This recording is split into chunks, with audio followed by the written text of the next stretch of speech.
Nobyembre 1991.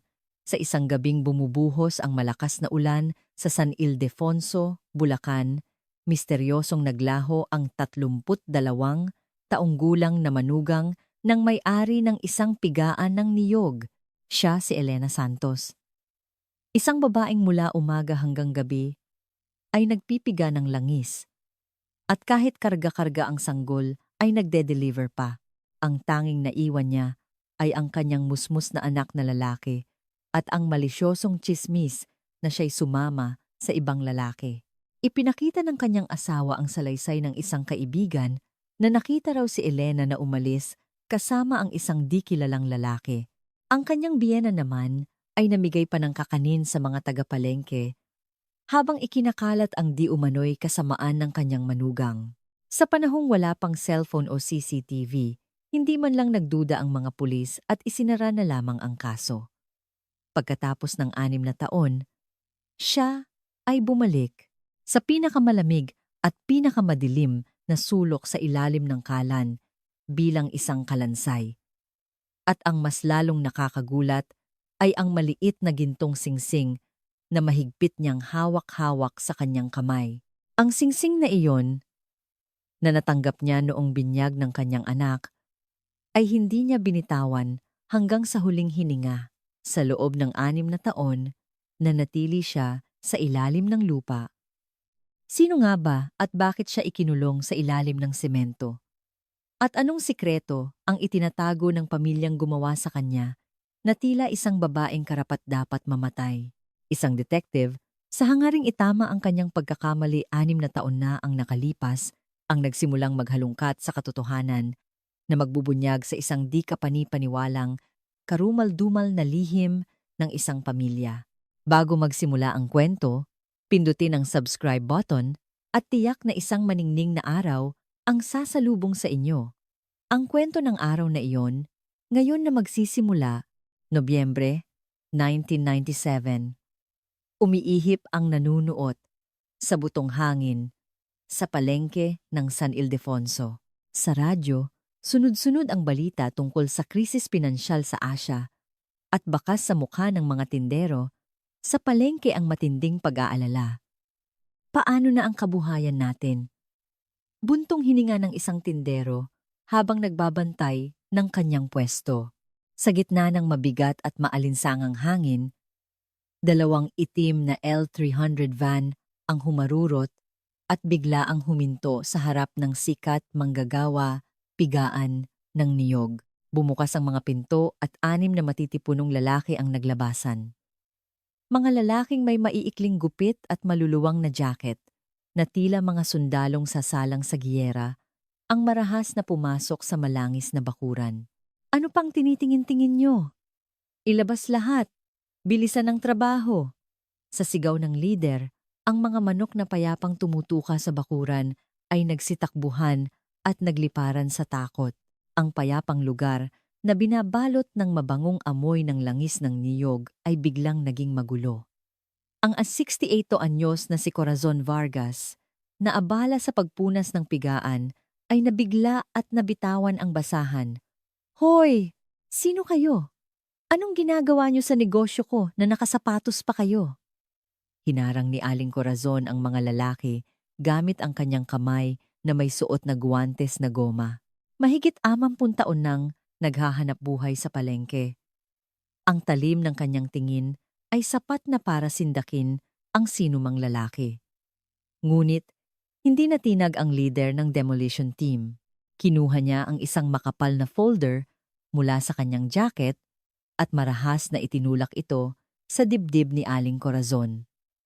Ipapatupad namin ang writ of execution. Ang walang emosyong boses ng leader ay umalingaw-ngaw sa bakuran. Inihagis ni Aling Corazon ang mga dokumento sa lupa at nagsisigaw. Execution! Anong kalokohan yan? Akin tong bahay! Pag-aari ko to. Hindi pinansin ng leader ang mga papel sa lupa at sumenyas na lamang sa kanyang mga tauhan. Simulan na ang trabaho. Kapag may humadlang, kalad ka rin palabas.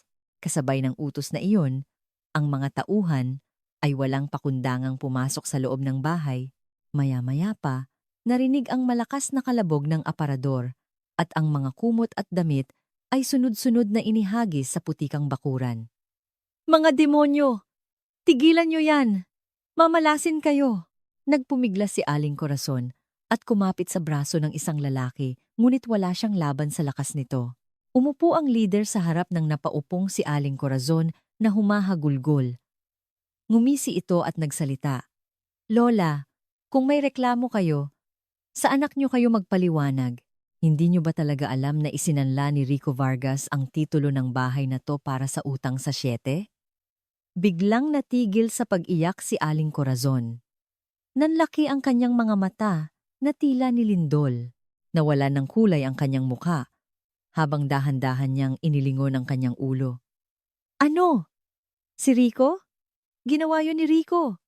Napatingin si Aling Corazon sa isang sulok ng bahay. Doon, nakasandal sa pader si Rico Vargas.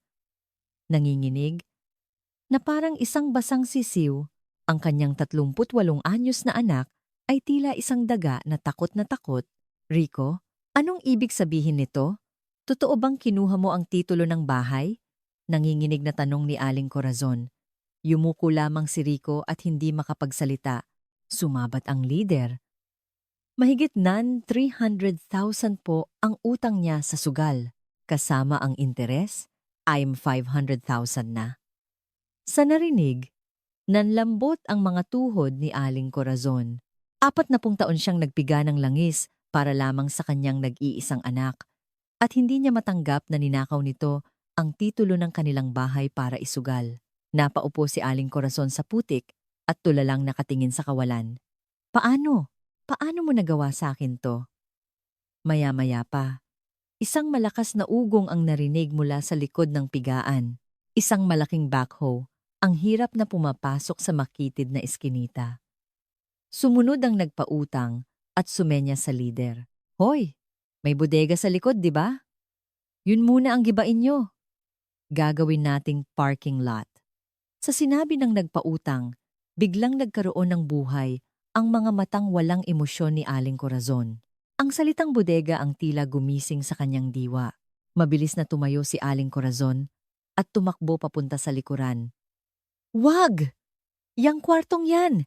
Hinding-hindi pwede. Hinarangan ni Aling Corazon ang backhoe gamit ang kanyang dalawang braso. Biglang nagpreno ang operator at inis na sumigaw. Ale, gusto niyo bang mamatay? Umalis kayo diyan. Ngunit hindi umalis si Aling Corazon at lalo pang nagsisigaw. Sinabi ng hindi pwede. May multo sa kwartong yan. Kapag ginalaw niyo yan, mamalasin kayo. Dahil sa ingay, nagsimulang mag-usyoso ang mga tagapalengke mula sa kabilang bakod. Nainis ang nagpautang at sumenyas sa mga tauhan. Alisin niyo siya dyan at gibain na, yan. 2 tauhan ang lumapit at marahas na hinawakan ang mga braso ni Aling Corazon. Nagpumiglas siya, ngunit kinaladkad lamang palabas. Bitawan niyo ako! Sabi ng wag yang kwartong yan. Maawa kayo. Sa kabila ng kanyang pagmamakaawa, umugong ang backhoe at sinira ang manipis na pader ng bodega. Gumuho ang pader na yari sa hollow blocks at bumagsak ang mga lumang yero. Muling hinukay ng backhoe ang sahig at nabiyak ang sementadong kalan. Laliman pa ninyo! Hanggang sa pinakailalim, sa utos ng nagpautang, hinila ng operator ang lever. Isang malaking tipak ng semento ang lumitaw at mula sa bitak nito, may isang bagay na nakausli. Nakaramdam ng kakaiba ang operator at pinatay ang makina. Uy! Ano yun? Bumaba ang operator mula sa sasakyan at sinilip ang maalikabok na butas. Sa gitna ng alikabok, may isang maputing bagay na bahagyang nakikita. Nang lumapit ang operator para tingnan ito, namutla siya, buto. Ito ay malinaw na isang buto. Sa tabi ng kalansay na nababalot ng alikabok, may isang kupas na scarf na may disenyong bulaklak. Sa ibabaw nito, isang bungo na may 2 butas ng mata ang nakatingala sa langit. Tao! May tao! Kalansay ng tao! Sumigaw ang isang usisero. Ang lugar ay biglang napuno ng takot. At dahil sa tawag ng isang tao, dumating ang mga pulis na may malakas na sirena. Makalipas ang 30 minuto, pumasok si Detective Reyes sa pinangyarihan ng krimen. I-secure niyo ang area. Natawagan na ba ang SOCO? Tanong ng 48 anyos na veteranong si Detective Reyes. Saglit siyang huminto sa harap ng kalansay at naningkit ang kanyang mga mata. Ibinaba niya ang tingin sa nakaupong si Aling Corazon sa isang sulok. Kamusta ang lagay ng matandang yan? Si Aling Corazon ay tulala at nakatitig sa direksyon ng mga buto. Nanginginig ang kanyang mga labi at mahigpit na hawak ang kanyang duster. Sumunod na tiningnan ni Detective Reyes ang isang sulok ng pader. Yung lalaking yon, anak ba niya? Si Rico Vargas ay nakatalikod at pilit na iniiwasan ang tingin sa lugar kung saan natagpuan ang kalansay, na para bang may masamang mangyayari kapag tiningnan niya ito. Tahimik na pinagmasdan ni Detective Reyes ang magkaiba, ngunit parehong kakaibang reaksyon ng dalawa. Interesante. Ang ganda ng mga reaksyon nila. Biglang naalala ni Detective Reyes ang nangyari 6 na taon na ang nakalipas. Ang araw kung kailan inireport na nawawala ang manugang ng pamilya, si Elena Santos. Noon, naniwala lamang siya sa sinabi ng pamilya na sumama ito sa ibang lalaki at tinuring itong isang simpleng kaso ng paglalayas. Dapat pala, mas inimbestigahan ko yun noon. Muling tiningnan ni Detective Reyes ang kupas na scarf na may disenyong bulaklak sa tabi ng bungo. Mula sa pinakamalamig at pinakamadilim na ilalim ng kalan, si Elena Santos, pagkatapos ng 6 na taon, ay lumabas sa mundo bilang isang kalansay. Pabulong na sinabi ni Detective Reyes. Sa wakas, nakauwi ka na rin. Napakatagal ng iyong paglalakbay. Sa isang sulok ng opisina ng Criminal Investigation Division ng San Ildefonso Police Station, isang maalikabok na kahon ng instant noodles ang inilapag sa mesa.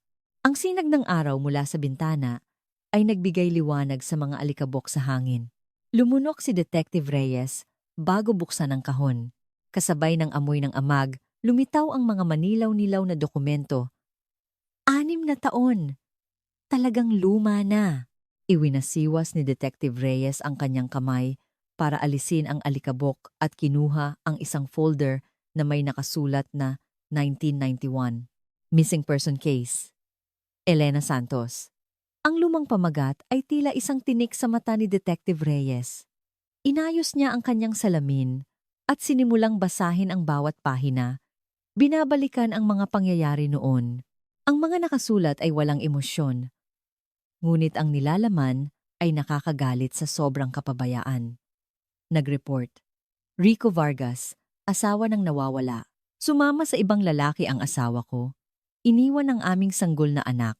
Napailing si Detective Reyes sa pagkadismaya at ipinagpatuloy ang pagbabasa. Ang tala ng investigador noon ay mas lalo pang nakakainis. Base sa salaysay ng pamilya, nagdesisyon silang sumama ito sa ibang lalaki at isinara na ang kaso. Sumama sa ibang lalaki? At pinaniwalaan nila yon para isara ang kaso? Bulong ni Detective Reyes habang niluluwagan ang butones ng kanyang polo. Sa gitna ng folder, isang salaysay ng saksi ang nakakuha ng kanyang pansin. Nakasaad dito na noong araw ng palengke, nakita raw si Elena na sumakay ng bus papuntang probinsya kasama ang isang di kilalang lalaki. Tiningnan ni Detective Reyes ang pangalan ng saksi at malakas na hinampas ang mesa. Lintik! Ang saksi pala ay kababata ni Rico Vargas. Nagkuntsabahan ang magkaibigan para gumawa ng kwento. Nagulat ang kanyang junior na pulis. Sa tabi, noon, hindi man lang sinuri ng mga pulis ang halatang kasinungalingang ito at tinatakan si Elena bilang isang masamang ina na nag-abandona sa kanyang anak. Marahas na isinara ni Detective Reyes ang folder at tumayo. Hindi ito investigasyon, kundi isang simpleng pagsusulat lang. Uulitin natin lahat mula sa simula. Isinukbit ni Detective Reyes ang folder at lumabas ng istasyon. Hindi siya pumunta sa crime scene, kundi sa isang bangko sa bayan. Kailangan niyang tingnan ang mga financial records na maaaring maging isang mahalagang ebidensya noon ngunit hindi pinansin ng sinuman. Matapos suriin ang ID ni Detective Reyes, kinuha ng empleyado ng bangko ang mga lumang records. Sir, eto po ang hinihiling niyong 1991 transaction history ni Miss Elena Santos. Mabilis na kinuha ni Detective Reyes ang printout. Habang binabasa niya ang maliliit na numero, huminto ang kanyang daliri sa isang partikular na petsa. Nobyembre 4, 1991. Eksaktong 2 araw bago nawala si Elena. Nag-withdraw ng bully 50,000. Kung iisipin ang halaga ng pera noon, katumbas na to ng down payment sa bahay. Naging matalim ang tingin ni Detective Reyes. Ang taong tatakas ay hindi mag-iiwan ng record na nagpadala ng pera sa iba. Tiningnan niya ang pangalan ng pinadalhan at agad na tumawag sa istasyon para ipa-background check. Ang pangalan na narinig niya mula sa kabilang linya ay isang kilalang syete o loan shark sa kanilang bayan. Hindi pala para sa pagtakas ang pera ni Elena, pambayad pala to ng utang. Pagkababa ng telepono, bumalik si Detective Reyes sa folder at tinawag ang kanyang junior. Hoy, hanapin mo lahat ng record ng pagsusugal ni Rico Vargas bago 1991, kahit 5. Hanapin mo, dahil sa seryosong tono ni Detective Reyes. Walang imik na nag-type ang kanyang junior. Makalipas ang 1 oras, napasigaw ang junior habang nakatingin sa monitor. Sir, may record dito na kinasuhan si Rico noong 1991 dahil sa sugal. Ang halaga ay eksaktong 50,000. Naging seryoso ang mukha ni Detective Reyes. Ang lahat ay nagsimulang magkonekta na parang isang puzzle. Ang malaking halaga na winithdraw ni Elena ay hindi para sa kanyang pagtakas kundi para bayaran ang utang sa sugal ng kanyang asawang si Rico. Pagkatapos niyang magpakahirap para ipunin ang pera para bayaran ang utang ng asawa niya, ikinalat pa ng asawa niya na sumama siya sa ibang lalaki. Pinigilan ni Detective Reyes ang kanyang galit, isinuot ang kanyang jacket at pumunta sa palengke. Ang malamig na eskinita ng palengke ay puno ng mga taong namimili para sa hapunan. Binuksan ni Detective Reyes ang pinto ng isang lumang kakanin store malapit sa pigaan ni Rico. Ang may-ari, na abala sa paghiwa ng bibingka, ay nakilala si Detective Reyes at nanlaki ang mga mata. Ay, Detective! Pagkatapos ng gulo kahapon, bakit po kayo naparito ngayon? Magandang hapon po. May itatanong lang po ako tungkol sa nangyari 6 na taon na ang nakalipas. Naaalala niyo pa po ba si Elena Santos? Sa tanong ni Detective Reyes. Huminto sa paghiwa ang may-ari at tumango. Ang kanyang ekspresyon ay pinaghalong awa at pag-aalinlangan. Oo naman. Yung napakabait na manugang, naging usap-usapan sa buong bayan na sumama raw sa ibang lalaki. Tungkol po sa tsismis na yan. Sino po ba ang unang nagkalat? Kayo po ba mismo ang nakakita na sumama siya sa iba? Tanong ni Detective Reyes habang nakatitig sa mga mata ng may-ari. Tumingin muna ang may-ari sa paligid bago bumulong. Hindi ako ang nakakita. Yung biyenan niyang si Corazon. Kinabukasan pagkatapos mawala ng manugang niya. Namigay ng kakanin? Kahit nawawala ang manugang niya? Kaya nga po.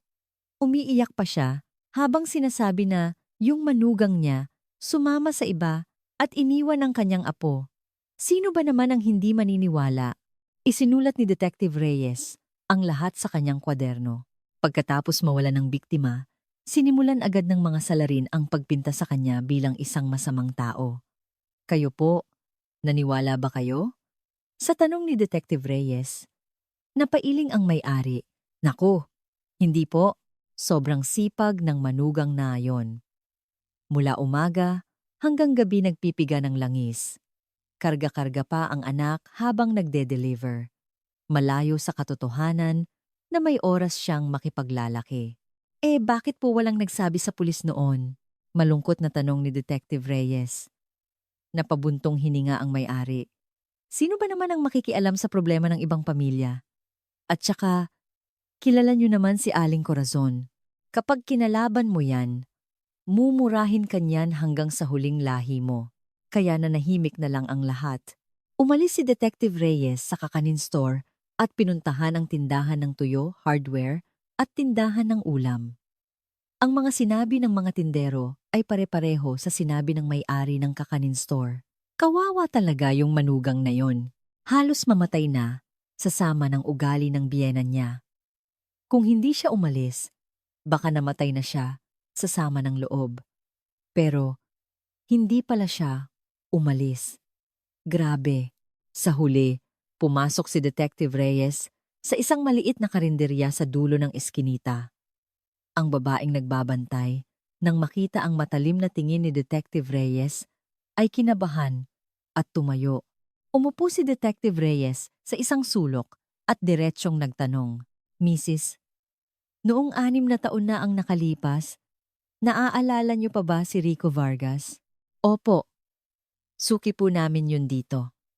Umiwas ng tingin ng babae habang pinupunasan ang isang bandehado. Sabi nila, kinabukasan pagkatapos mawala ng asawa niya, dito na siya tumatambay?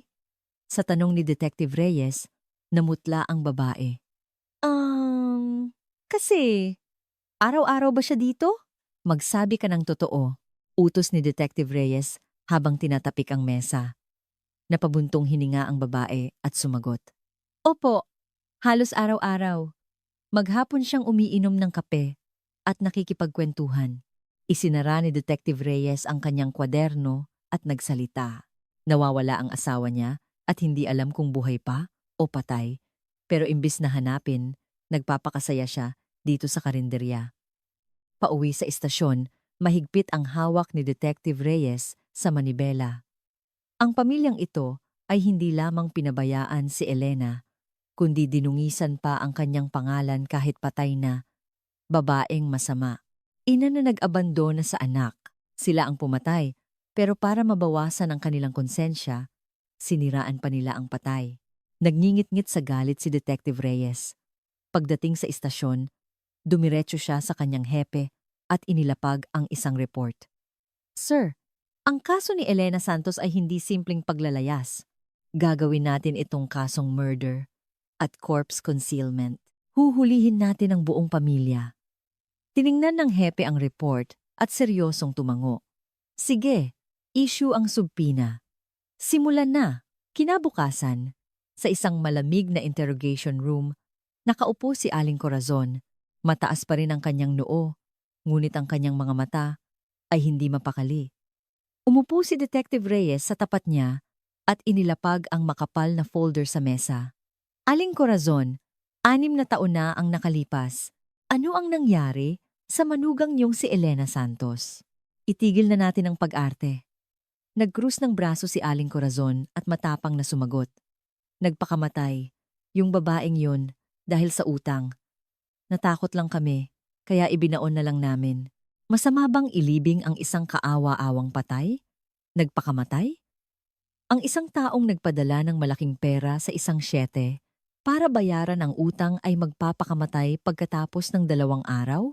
Inilapag ni Detective Reyes ang autopsy report sa harap ni Aling Corazon. Nakikita niyo to? Basag ang bungo. May ebidensya na pinalo siya ng isang matigas na bagay. Nang makita ni Aling Corazon ang litrato ng basag na bungo, hindi na niya mapigilan ang panginginig, ngunit patuloy pa rin siyang nagkaila. Hindi ko alam. Wala akong alam. Paano ko malalaman kung saan siya nabugbog bago umuwi? Yumuko si Detective Reyes para magpantay ang kanilang mga mata at bumulong. Aling Corazon, hindi siya nabugbog sa labas. Nabugbog siya sa loob ng bahay. At nang isang taong malapit sa kanya, umiwas ng tingin si Aling Corazon at nanahimik. Isang nakakabinging katahimikan ang bumalot sa interrogation room. Si Aling Nena, ang may-ari ng tindahan ng tuyo sa tabi ng pigaan, ay hindi makapasok sa kanyang tindahan at tulala lamang na nakatayo. Sa bakuran ng pigaan na napapalibutan ng dilaw na police line, abala ang mga pulis habang sunod-sunod ang flash ng kamera ng mga reporter. Grabe, totoo palang may bangkay. Sa ilalim pa ng kalan, sa narinig mula sa isang nagdaraan, tila huminto ang pagtibok ng puso ni Aling Nena. Nanginginig ang kanyang kamay na may hawak na basket ng dilis hanggang sa nahulog ito. Kumalat ang mga tuyong dilis sa lupa, ngunit hindi man lang ito pinansin ni Aling Nena. Naku, Nena, ano bang nangyayari sa'yo? Natapon lahat ng dilis. Sigaw ng kanyang asawa mula sa loob, ngunit ang boses nito ay tila isang ugong lamang sa kanyang tainga. Ang kanyang tingin ay nakapako sa hinukay na kalan sa bodega. Ang orasan sa isip ni Aling Nena ay nagsimulang umikot pabalik. Noong araw na yon, ganito rin kalakas ang ulan. Bulong niya. Nobyembre 1991. Isang gabing kakaiba ang lamig at lakas ng ulan para sa isang tag-ulan. Nakahiga na si Aling Nena sa kanyang kwarto sa likod ng tindahan. Sa sobrang lakas ng patak ng ulan sa bubong, halos hindi na marinig ang radyo. Ang sama naman ng panahon. Bakit ganito kalakas ang ulan? Bulong ni Aling Nena habang hinihila ang kumot hanggang leeg. Bigla, sa gitna ng ingay ng ulan, isang malakas na kalabog ang narinig niya mula sa kabilang pader. Blag! Tila isang mabigat na sako ang ibinagsak sa sahig. Agad na bumangon si Aling Nena at idinikit ang kanyang tainga sa pader. Ano yun? Anong ingay yun? Pinigilan ni Aling Nena ang kanyang hininga at nakinig. Ang ingay ay malinaw na nagmula sa bodega ng pigaan. Maya-maya pa, isang maikling sigaw ng babae ang narinig niya sa gitna ng ulan. Ah! Nanlaki ang mga mata ni Aling Nena. Sigurado siyang boses iyon ng manugang. Si Elena. Sumunod ay isang tunog ng isang bagay na kinakaladkad at isang nakakakilabot na kaskas ang narinig niya mula sa kabilang pader. May tao ba? Nag-aaway ba sila? Lumapit si Aling Nena sa bintana at sumilip.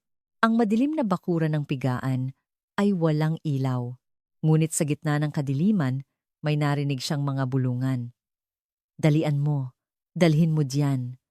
Hindi niya matukoy kung lalaki o babae, ngunit sigurado siyang hindi lang iisang tao. Natakot si Aling Nena at mabilis na isinara ang kurtina at nagtago sa ilalim ng kumot. Sa sobrang lakas ng kabog ng kanyang dibdib, hindi siya nakatulog ng gabing iyon. Baka wala lang yon. Baka nag-away lang sila ng malakas. Pilit na kinumbinsi ni Aling Nena ang sarili habang hinihintay ang umaga. Kinabukasan, tumila na ang ulan, ngunit madilim pa rin ang langit. Habang binubuksan ni Aling Nena ang kanyang tindahan, narinig niyang bumukas ang pinto sa kabilang bahay. Aray! Ang sakit ng katawan ko! Si Aling Corazon. Habang hinihilot ang kanyang likod, ay lumabas mula sa bodega.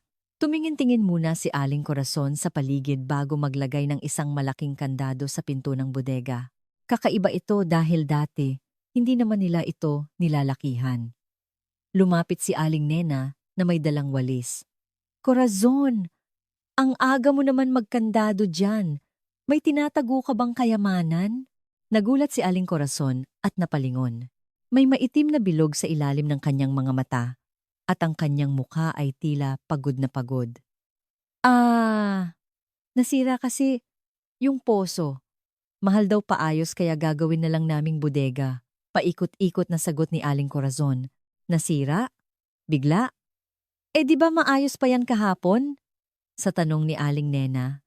Sumimangot si Aling Corazon at pinutol ang usapan. Ewan ko, baka luma na kaya sumabog. Bakit ba ang dami mong tanong sa poso ng iba? Dahil sa masungit na sagot ni Aling Corazon, nag-iba na lang ng usapan si Aling Nena. Nagtatanong lang naman. Siya nga pala, hindi ko nakikita ang manugang mo. Nag-deliver na? Biglang naging malamig ang ekspresyon ni Aling Corazon. Inis niyang inayos ang kanyang buhok at nagsalita na tila may lason. Tumakas ang babaeng yon. Sumama sa ibang lalaki. Iniwan ang anak niya at nagtanan kagabi. Ano? Si Elena? Imposible! Sobrang mahal noon ang anak niya.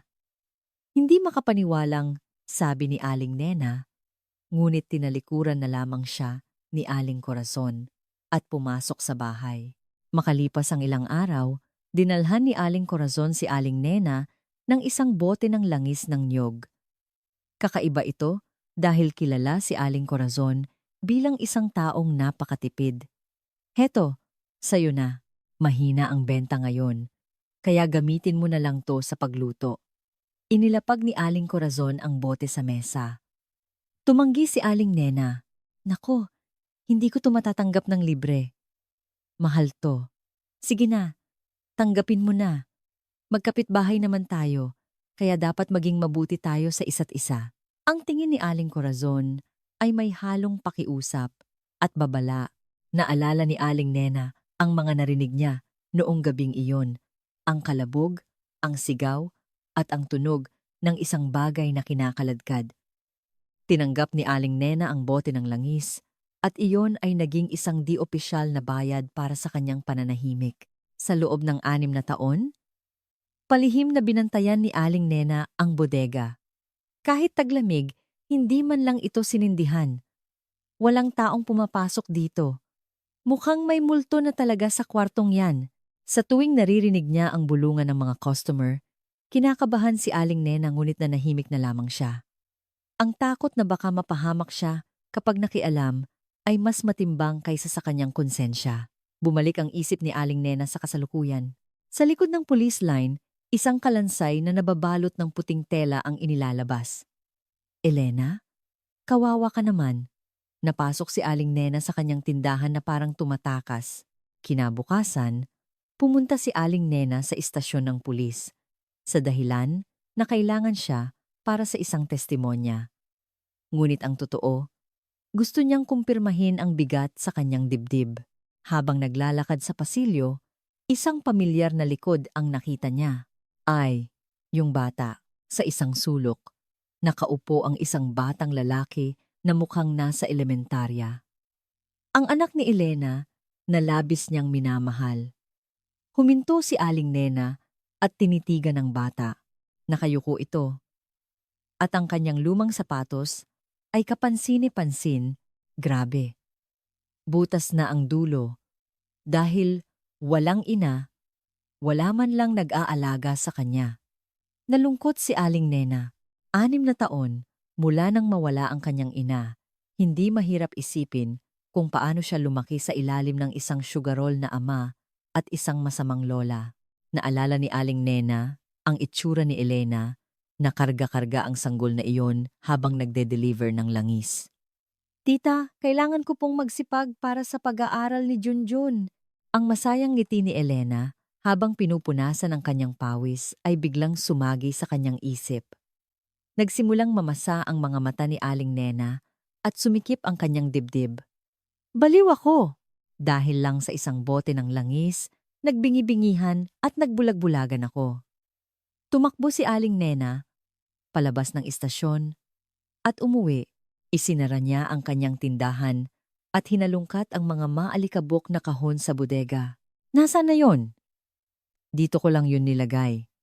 Pagkatapos ng matagal na paghahanap, nakita niya ang isang lumang notebook. Nanginginig ang kanyang kamay habang binubuklat ang diary at hinahanap ang Nobyembre 1991. Huminto ang kanyang daliri sa petsang Nobyembre 16. Nobyembre 16. Gabi, malakas ang ulan. May narinig akong kalabog at sigaw mula sa kabilang bahay. Natakot akong lumabas. Maikli lamang ang nakasulat, ngunit buhay na buhay ang takot ng araw na iyon. Tama! Narinig ko! Narinig ko lahat! Bulong ni Aling Nena habang yakap-yakap ang diary. Tumingin siya sa labas at madilim na ang langit. Nagsisimula ng umulan. Ang patak ng ulan sa bintana ay tila kumakatok sa kanyang konsensya tulad noong gabing iyon 6 na taon na ang nakalipas. Nag-alinlangan siya ng matagal bago kinuha ang telepono. Nanginginig ang kanyang daliri habang pinipihit ang dial. Hello? San Ildefonso Police Station? Pwede po bang makausap si Detective Reyes? Maya-maya pa, isang malalim na boses ang narinig niya.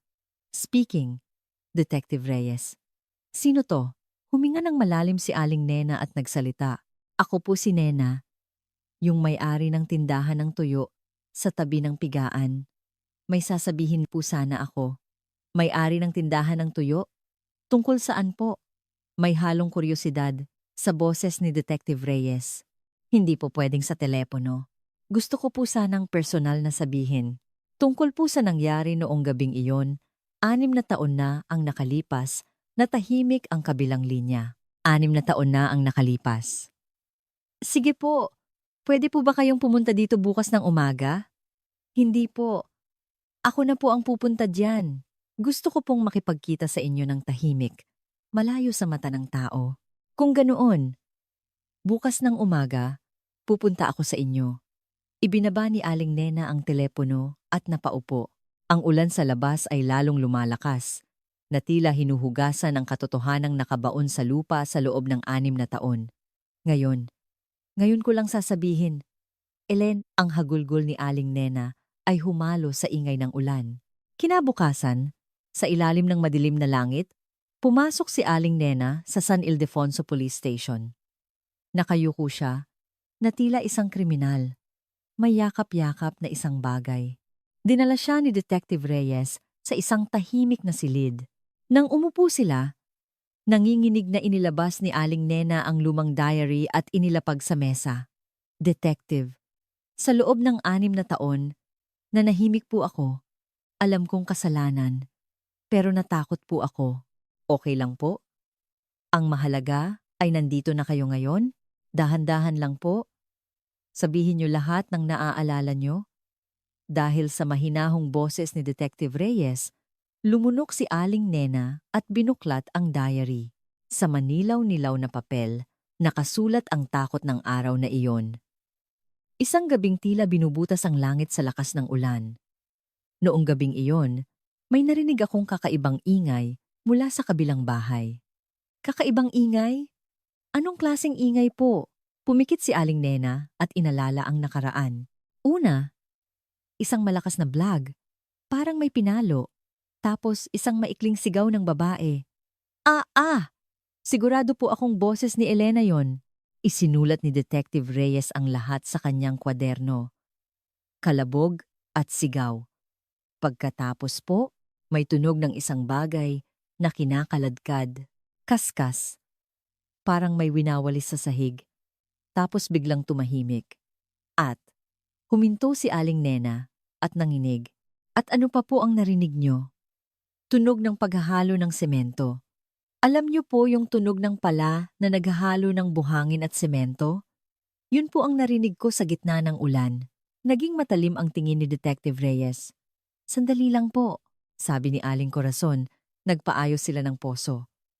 Wala po ba kayong narinig na ingay ng makina? Umiling si Aling Nena. Wala po. Walang backhoe, walang drill. Tunog lang po ng taong nagpapala. Kung may makina sila, ng ganoong oras, buong baryo po ang magigising. Yumuko si Detective Reyes. Ibig sabihin, hindi ito simpleng pag-aayos. May naaalala pa po ba kayo? Kahit maliit na detalye, huminga ng malalim si Aling Nena. Kinabukasan ng madaling araw. Hanggang ngayon, napapanaginipan ko pa rin si Aling Corazon may sinusunog sa isang drum sa bakuran. Ano po ang sinusunog niya? Mga damit. Makukulay na damit ng babae. At parang mga litrato. Sa tingin ko, litrato ng isang sanggol. Nanginginig ang boses ni Aling Nena. Habang sinusunog niya, may sinasaboy siyang puting pulbos. Asin po, sinasabuyan niya ng asin habang may binubulong. Parang isang ritual. Huwag kang babalik. Lumayo ka. Ganoon po. Isinara ni Detective Reyes ang kanyang kwaderno. Kung ganoon kalinaw ang nakita nyo, bakit po ngayon lang kayo nag-report? Yumuko si Aling Nena at tumulo ang kanyang luha. Natakot po ako. Kapitbahay ko lang sila. At saka, parang naramdaman ni Aling Corazon, kaya dinalhan niya ako ng langis para manahimik. Naging duwag po ako. Ipinagpatuloy ni Aling Nena. Pero kahapon, nakita ko po sa istasyon ang anak ni Elena, si Junjun. Nakaupo sa isang sulok, butas na ang sapatos at kita na ang daliri. Nadurog po ang puso ko. Alam ko po kung paano inalagaan ni Elena ang batang yon. Tumayo si Detective Reyes at yumuko kay Aling Nena. Maraming salamat po sa tapang nyo. Malaking tulong po ang testimonya nyo. Pagkaalis ni Aling Nena, Bumalik si Detective Reyes sa opisina at nagsulat sa whiteboard. Nagbago na ang sitwasyon. May saksi na tayo. Tunog lang daw ng paghahalo ng semento, walang makina. Paliwanag ni Detective Reyes. Ibig sabihin, mahirap para sa isang tao lang, lalo na't matanda, ang maghalo ng semento para sa buong sahig. May kasabwat siya. Biglang nagtaas ng kamay. Ang pinakabatang pulis. Sir, nahanap ko na po ang attendance record ng kapatid ni Rico, si Antonio Vargas. Anong nakita mo? Noong Nobyembre 16, 1991, nag-file po siya ng half-day leave sa pabrika sa Maynila. Ang dahilan, may emergency daw sa pamilya. Umalis po siya ng 3 p.m. papuntang Bulacan. Nag-alab ang mga mata ni Detective Reyes. Bingo! Eksakto sa araw at oras ng krimen. Opo. At hindi na po siya bumalik sa barracks ng gabing iyon. Nakalog po as overnight leave. Isinulat ni Detective Reyes ang pangalan ni Antonio Vargas sa whiteboard. Si Antonio ang susi. Baguhin ang status niya mula saksi sa suspek. Issue ang warrant. Arestuhin agad. Yes, sir. Kinahapunan, ang mga tabloid sa San Ildefonso ay may nakakagulat na headline. Tragedya, NG Crisis. Manugang. Ibinaon sa semento. Nagulat ang mga taga-palengke at nagkumpulan ang mga reporter sa harap ng istasyon. Pagbalik mula sa opisina ng hepe, tinapik niya ang balikat ni Detective Reyes. Reyes, nagkakagulo na sa itaas. Kailangan nating tapusin to agad. Huwag po kayong mag-alala. Tatapusin ko to ngayong gabi. Bumalik si Detective Reyes sa kanyang mga tauhan. Dalhin niyo dito si Corazon, Rico, at Antonio. Ngayong gabi, lahat sila makukulong. Paglubog ng araw, sunod-sunod na dumating ang 3 police car. Nagkasalubong ang 3 sa pasilyo. Sinensyasan ni Aling Corazon si Rico na manahimik, habang si Rico naman ay tinapik ang takot na si Antonio. Pinanood ni Detective Reyes ang eksena at sumenyas. Ano pang hinihintay nyo? Paghiwalayin sila, bawal mag-usap. Marahas na itinulak ang 3 sa magkakaibang interrogation room. Si Corazon sa room 1, si Rico sa room 2, at si Antonio sa room 3. Huminga ng malalim si Detective Reyes at binuksan ang pinto ng room 3 kung nasaan ang pinakamahinang suspek. Ang 35 anyos na si Antonio ay nanginginig sa upuan. Ang itim na bilog sa ilalim ng kanyang mga mata at ang kanyang mga kuko ay nagpapakita ng kanyang kaba. Umupo si Detective Reyes sa harap niya. Antonio Vargas, noong Nobyembre 16, 1991, nasaan ka? Umiwas ng tingin si Antonio at pabulong na sumagot. Hindi ko po maalala. Matagal na po kasi. Hindi mo maalala?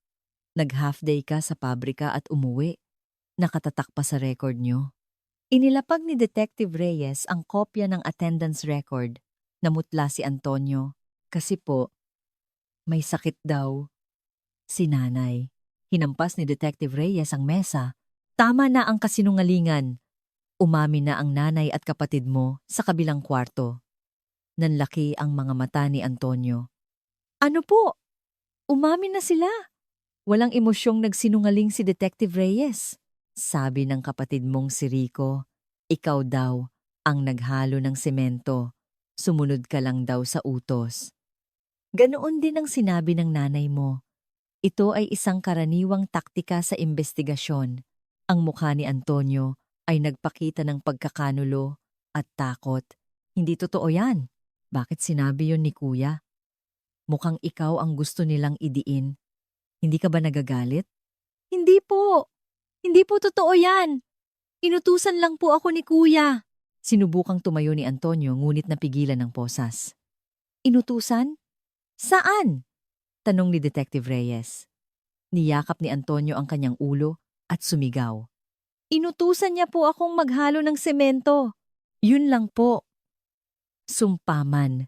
Hindi ko pinatay ang hipag ko. Wala akong ginawa sa kanya. Ngumiti ng bahagya si Detective Reyes. Kung ganoon, sino ang pumatay? Nanginginig ang mga labi ni Antonio. at sunod-sunod na tumulo ang kanyang luha. Hindi ko po talaga alam. Pagdating ko, nakahandusay na siya. Umiyak si Antonio. Ito ang sandali ng kanyang pag-amin sa pagtulong sa pagtatago ng bangkay. Lumabas si Detective Reyes at bumulong sa kanyang junior. Bumigay na ang pinakamahinang kawing. Tapos na ang laro. Mula sa room 1, narinig ang sigaw ni Aling Corazon. Hindi niyo ba ako kilala? Mula sa room 2, narinig ang sigaw ni Rico. Yossi! Bigyan niyo ko ng Yossi! At mula sa room 3, ang hagulgol ni Antonio, ang pinto ng katotohanan na sarado sa loob ng 6 na taon ay unti-unting bumubukas kasabay ng kanilang mga sigaw. Sa room 2, mayabang na inilabas ni Rico Vargas ang isang lukot na papel. Detective, hindi niyo pwedeng basta-basta na lang pagbintangan ng tao. Tingnan niyo to, nasa Baguio ako noong gabing yon. Kinuha ni Detective Reyes ang papel. Isang resibo mula sa isang motel sa Baguio. May petsang Nobyembre 16, 1991. Kita niyo na? Aksidente siyang namatay. Wala ako doon at walang alam si nanay. Nagpalamig lang ako sa Baguio. Masama ba yon? Sumandal si Rico sa upuan. Tiningnan ni Detective Reyes ang resibo sa ilalim ng ilaw. Bahagyang kumalat ang tinta sa petsa nang hinawakan niya ito. Rico, saan mo nakuha ang resibong to? Saan pa? Sa motel na tinuluyan ko. Nakita ko lang habang nag-aayos ng gamit. Ngumisi si Detective Reyes. Rico, kung magsisinungaling ka, galingan mo naman. Noong 1991, may motel na ba na gumagamit ng inkjet printer para sa resibo? Dati, sulat kamay lahat yan. Nanigas ang mukha ni Rico. Baka malaking motel, kaya may makina sila. Sige, paano mo ipapaliwanag to? Tingnan mo ang numerong 1. Itinuro ni Detective Reyes. Iba ang font at kapal niya sa ibang numero. Halatang resibo, to ng 1996 na pinalitan mo lang ang huling numero para maging 1991. Ang pagpeke ng ebidensya ay mas mabigat na kaso. Nanginginig ang mga binti ni Rico sa ilalim ng mesa. Samantala, sa room 1, sumisigaw si Aling Corazon. Ako ang gumawa. Ako ang pumatay. Walang kasalanan ang mga anak ko. Kung ganoon, paano niyo siya pinatay? Tanong ng isang pulis. Natigilan si Aling Corazon. Tinulak ko lang siya, tapos nauntog ang ulo niya. Sabi sa autopsy, pinalo siya ng matigas na bagay. Anong ginamit niyo? Isang pamalo. Oo, isang pamalo. Saan niyo siya pinalo? Hindi mapakali si Aling Corazon. Hindi niya alam ang detalye ng krimen. Hindi ko maalala. Basta pinalo ko lang siya. Paano niyo binuhat ang bangkay? At ang pagsesemento? Kayo lang mag-isa? Nagalit si Aling Corazon. Tama na. Patay na ang tao. Bakit niyo pa ginugulo ang mga buhay? Sir, wala siyang masabi na konkretong detalye. Sabi niya kay Detective Reyes. Gaya ng inaasahan, pinoprotektahan niya ang mga anak niya. Kinuha ni Detective Reyes ang telepono at tinawagan ang isang impormante. Pare, alalahanin mo noong 6 na taon na ang nakalipas. Nobyembre 16, 1991. Naaalala mo ba si Rico Vargas? Yung natalong malaki? Oo naman. Nagwala yun sa sugalan. Sabi niya, uuwi siya para kumuha ng pera. Sigurado ka? Anong oras yun? Mga 11 ng gabi. Ibinaba ni Detective Reyes ang telepono. Noong gabing iyon, hindi nasa Baguio si Rico, kundi nasa sugalan sa kanilang bayan.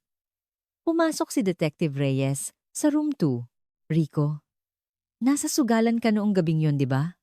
Natigilan si Rico. Mga 11 ng gabi, natalo ka raw at umuwi para kumuha ng pera. Yumuko si Rico. Peke ang resibo mo at kasinungalingan ang alibi mo. Ano pang sasabihin mo? Walang imik si Rico. Pumunta si Detective Reyes sa room 1. Aling Corazon.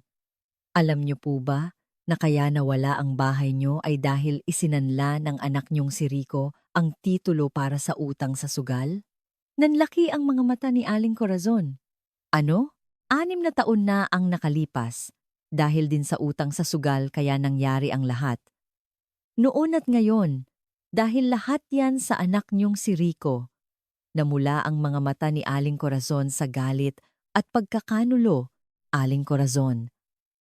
Para protektahan ang anak niyo, ibinaon niyo ang manugang niyo at 6 na taon kayong nabuhay sa ibabaw ng bangkay niya.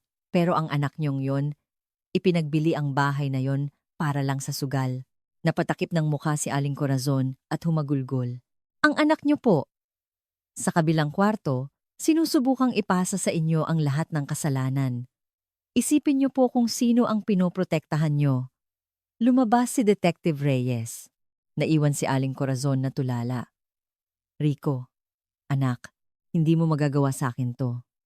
Ang kasinungalingan na dapat ay magpoprotekta sa kanila ay naging isang patalim na ngayon ay nakatutok sa kanilang mga leeg. Bumalik si Detective Reyes sa kanyang hepe. Sir, dehado na sila sa psychological warfare. Isang matibay na ebidensya na lang, aamin na sila. Anong ebidensya? Wala tayong nakuha. Yung bakal na panungkit po na nakuha sa tabi ng kalan. Hindi nakuha ang fingerprints dahil sa kalawang. Pero hihiling ako ng second analysis. Baka may dugo pa. Sige, bilisan nyo. Tumawag si Detective Reyes sa crime lab. Paki-double check ang panungkit na nakuha sa crime scene. Gawin nyo ang lahat, kahit luminol test. Pagkababa ng telepono, tumingin si Detective Reyes sa labas. Palubog na ang araw. Ang mga sigaw mula sa 3 interrogation room ay patuloy pa rin. Ang pader, na nagtatago sa katotohanan, ay unti-unti nang bumibigay. Isang malakas na tunog mula sa fax machine ang bumasag sa katahimikan. Kinuha ni Detective Reyes ang papel. Isang report mula sa crime lab. Biktima, may basag na bungo sa likod. Ang hugis ng sugat ay hexagonal mula sa isang matigas na bagay. Hexagonal. Tama ang hinala ko. Sa sumunod na pahina, isang litrato ng kinakalawang na bakal na panungkit. Ang dulo nito ay eksaktong hexagonal. Ito na ang murder weapon, ngunit sa huling linya ng report, dahil sa matinding kalawang, walang nakuha na fingerprints. Lintik! Kinain na ng 6 na taon ang fingerprints. Nahanap niya ang murder weapon, ngunit wala ang ebidensya kung sino ang gumamit nito. Nagsindi siya ng sigarilyo. Kahit walang fingerprints, isa lang sa kanilang 3 ang salarin. Gumawa si Detective Reyes ng isang peking dokumento at pumasok sa room 1.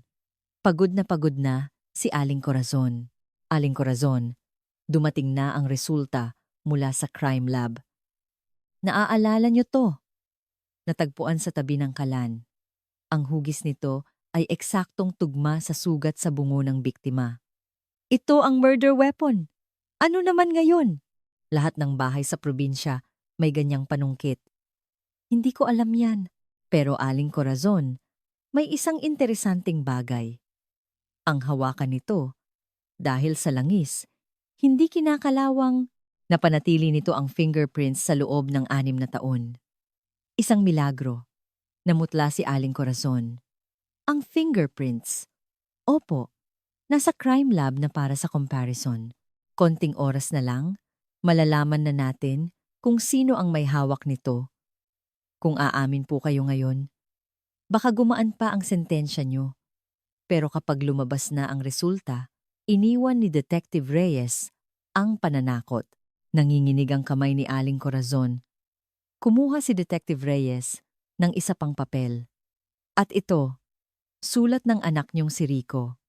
Ibinigay niya ang peking sulat. Binasa ni Aling Corazon.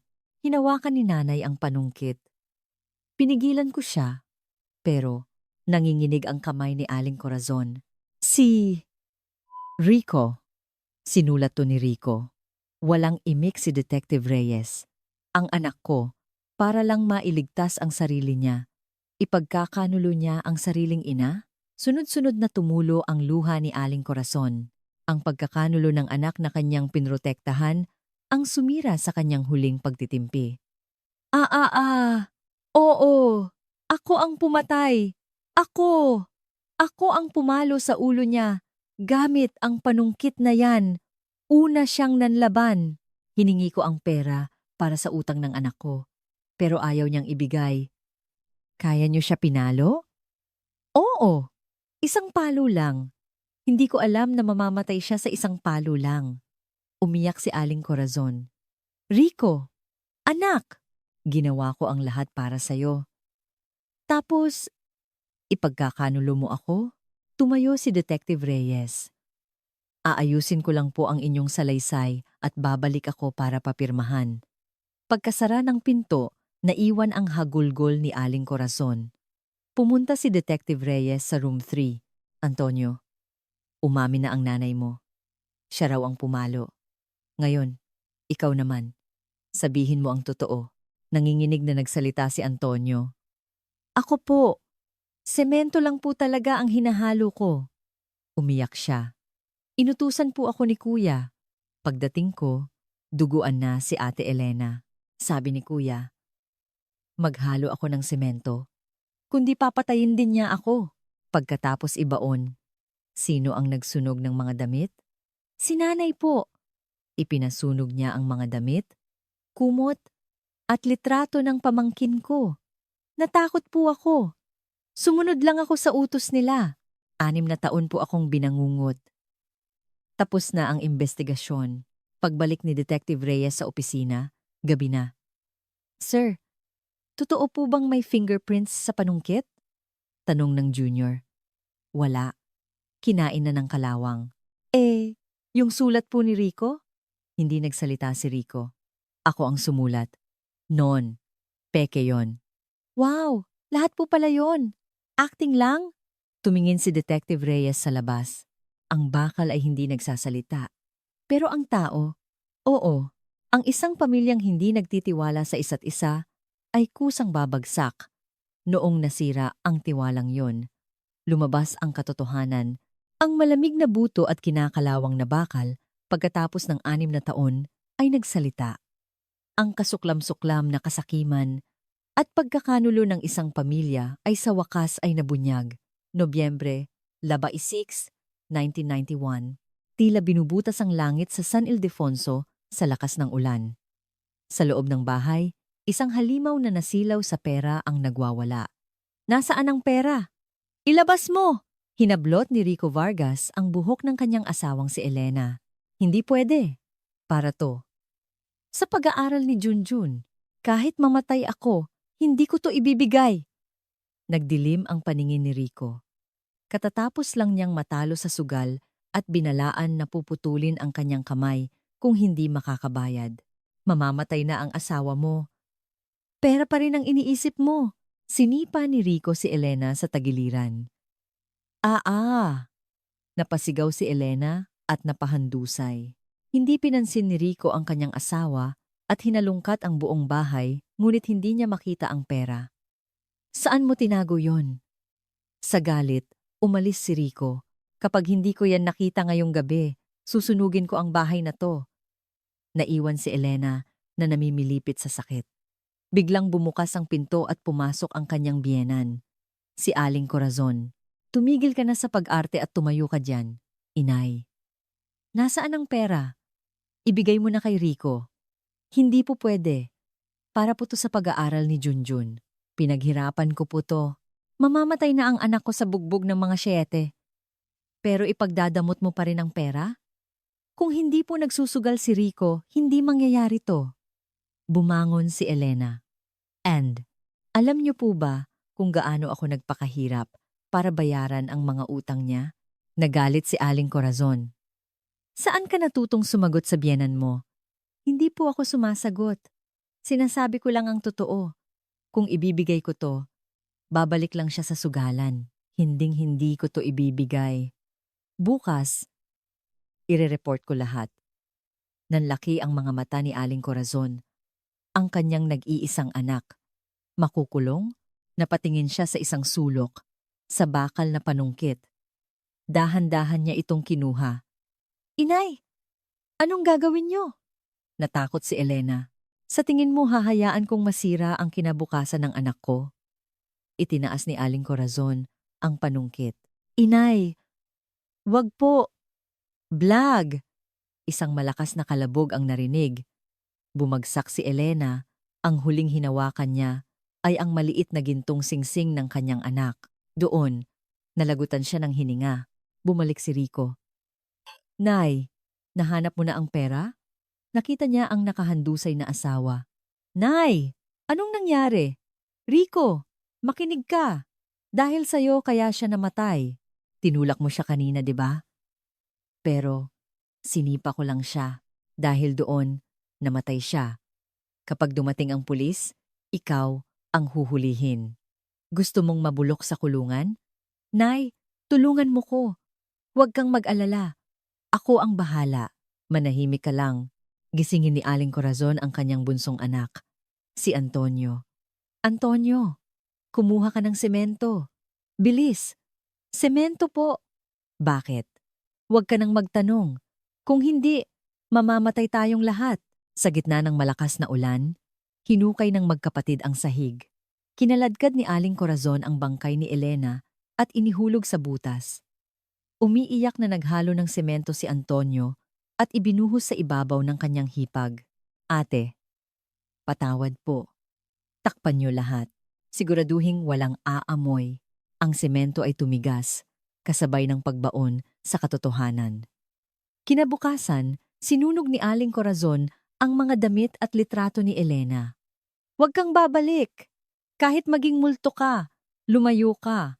Pagkatapos noon, kinandadohan niya ang bodega. 6 na taon ang lumipas. Ginawa niya ang lahat para protektahan ang kanyang anak. Ngunit ang anak na iyon ang nagkanulo sa kanya. Ang bahay na pinrotektahan niya sa loob ng 6 na taon ay ipinagbili ng kanyang anak para sa sugal. Noong sinira ng bako ang pader, ang orasan ng katotohanan ay muling umikot. Ang anak na kanyang minahal ang nagbunyag sa kanyang madilim na sikreto sa pinakamalupit na paraan. 1998. Tagsibol, sa Korte ng Bulacan. Hatol, ang akusadong si Corazon Vargas ay hinahatulan ng 15 taong pagkakakulong. Hindi gumalaw si Aling Corazon. Ang akusadong si Rico Vargas ay hinahatulan ng 7 taong pagkakakulong. Kinagat ni Rico ang kanyang labi. Ang akusadong si Antonio Vargas ay hinahatulan ng 3 taong pagkakakulong. Napaiyak si Antonio. Tok! Tok! Tok! Paglabas ng korte, biglang huminto si Aling Corazon at tinawag ang kanyang anak. Rico! Hindi lumingon si Rico. Rico! Anak! Tingnan mo si nanay! Huminto si Rico at lumingon. Ngunit ang kanyang tingin ay malamig na parang sa isang estranghero. Sumakay siya sa sasakyan. Rico! Rico! Ang sigaw ni Aling Corazon ay umalingaw-ngaw, ngunit isinara na ang pinto. Isang ina na ipinagkanulo ng sariling anak. Sa isang sulok ng korte, nakaupo ang anak ni Elena, si Junjun. Ang kanyang sapatos ay butas-butas. Walang lumalapit sa kanya na kamag-anak. Maya-maya pa, isang social worker ang lumapit. Junjun, tara na. Saan po tayo pupunta? Sa bago mong titirhan. Marami kang magiging kaibigan doon. Sumakay si Junjun sa sasakyan. Ang kanyang ina ay bumalik mula sa ilalim ng lupa. Ngunit hindi na niya makikita. Ang kanyang ama at lola ay nasa kulungan. Nag-iisa na lamang siya sa mundo. Makalipas ang ilang araw, pinuntahan ni Aling Nena ang ampunan. Nag-abot siya ng isang passbook. Gusto ko po sanang magbigay ng tulong pinansyal para kay Junjun buwan-buwan. Nako, salamat po. Kahit konti lang po. May kasalanan po ako. 6 na taon akong nanahimik. Ito lang po ang paraan para mabawasan ang konsensya ko kay Elena. Nagpasalamat ang namamahala ng ampunan. Lumipas ang panahon, ang lugar ng pigaan ay giniba na at naging isang bakanteng lote. Puno na ito ng mga ligaw na damo. Walang gustong bumili dahil sa masamang kwento. Isang hapon, bumalik si Detective Reyes sa lugar. May dala siyang isang bote ng gin at isang sachet ng 3-in-1 coffee. Umupo siya sa gitna ng mga damo at ibinuhos ang gin sa lupa. Elena, sana matahimik ka na. Ibinudbod niya ang kape. Mahilig ka raw sa matamis. Pero pasensya na, wala akong mainit na tubig. Sa gitna ng hangin, may kakaibang amoy. Ang amoy ng langis ng niyog. Grabe! Ang amoy na to, hindi nawawala. Nagsindi siya ng sigarilyo. Mula sa malayo, narinig niya ang usapan ng mga taga-palengke. Nakakatakot pa rin isipin ang nangyari sa bahay na yan. Mas nakakatakot pa pala ang tao kaysa sa multo. Pinatay ni Detective Reyes ang kanyang sigarilyo. Oo, nakakatakot ang tao. Ang kanyang anino ay humaba sa ibabaw ng bakanteng lote. Nawala siya sa dilim ng eskinita. Sa naiwang lote, ang mga damo lamang ang gumagalaw sa ihip ng hangin. Isang tuyong dahon ang bumagsak, isang lugar na kinalimutan, at isang trahedyang ayaw ng alalahanin. Ang naiwan ng kasakiman ay isang bakanteng lote at isang pamilyang wasak. Maraming salamat sa pakikinig sa kwento ngayong araw. Isang komento na, "Salamat sa kwento ay malaking tulong na. Sana ang inyong araw ay mapuno ng kapayapaan." Huwag kalimutang mag-subscribe at i-like ang video. Salamat.